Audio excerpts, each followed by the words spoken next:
সোনা মসজিদ স্থলবন্দরে আসা পাথর বোঝাই ট্রাকের কারণে ঝুঁকিপূর্ণ হয়ে উঠেছে চাঁপাইনবাবগঞ্জের রেহাইচর 12 ঘড়িয়া এলাকার ক্যাপ্টেন মহিউদ্দিন জাহাঙ্গীর সেতু।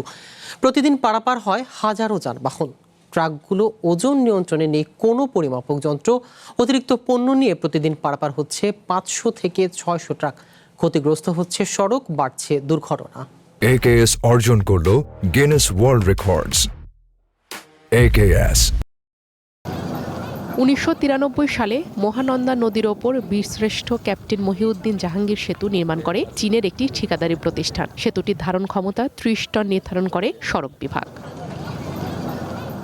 সেতুটি নির্মাণের পর চালু হয় দেশের দ্বিতীয় বৃহত্তম সোনা মসজিদ স্থলবন্দর। এই বন্দর থেকে চাঁপাইনবাবগঞ্জের সদরে প্রবেশের একমাত্র পথ হচ্ছে ক্যাপ্টেন মহিউদ্দিন জাহাঙ্গীর সেতু। এই সেতু দিয়ে প্রতিদিন হাজারো যানবাহন পারাপার হয়। এর মধ্যে অন্যতম হল সোনা মসজিদ বন্দর থেকে আসা পাথর বোঝাই ট্রাক। এই ট্রাকগুলোর ওজন নিয়ন্ত্রণে নেই কোনো পরিমাপক, ফলে অতিরিক্ত পণ্য নিয়েই 5 থেকে 600 ট্রাক পারাপার হচ্ছে প্রতিদিন। সেতুটির ধারণ ক্ষমতা 30 টন হলেও অবাধে পার হচ্ছে 70 থেকে 80 টনের ট্রাক।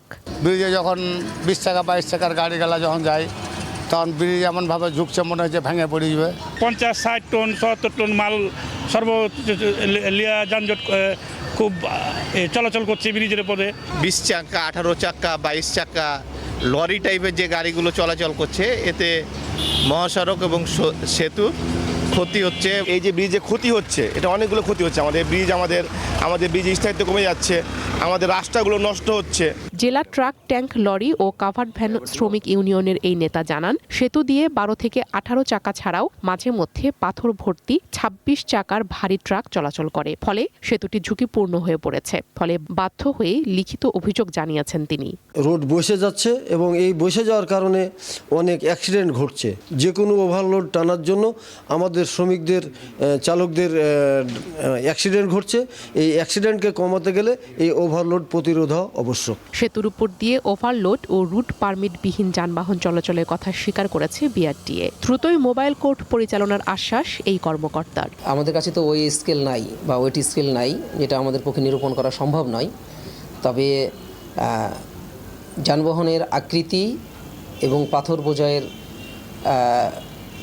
পরিমাণের উপর নির্ধারণ করে আমরা এটা ধারণা করছি যে এটা ওভারলোডেড।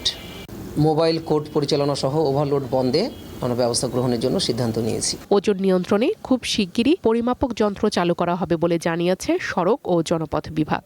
কতটুকু এই গাড়িগুলা রুট পারমিট প্লাস হচ্ছে যে অথরাইজড কিনা, এই সংক্রান্ত ইনফরমেশনগুলা আমরা যদি পাই, দেন আমরা হয়তো এটা ফিল্ড অ্যাকশনে যাওয়া লাগবে, অর্থাৎ মোবাইল কোড পরিচালনা থেকে শুরু করে এটার জন্য যে আদার্স মেজার্সগুলো টেক করা দরকার সেটা নেওয়া হবে।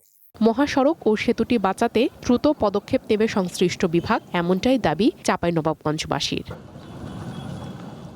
One national desk.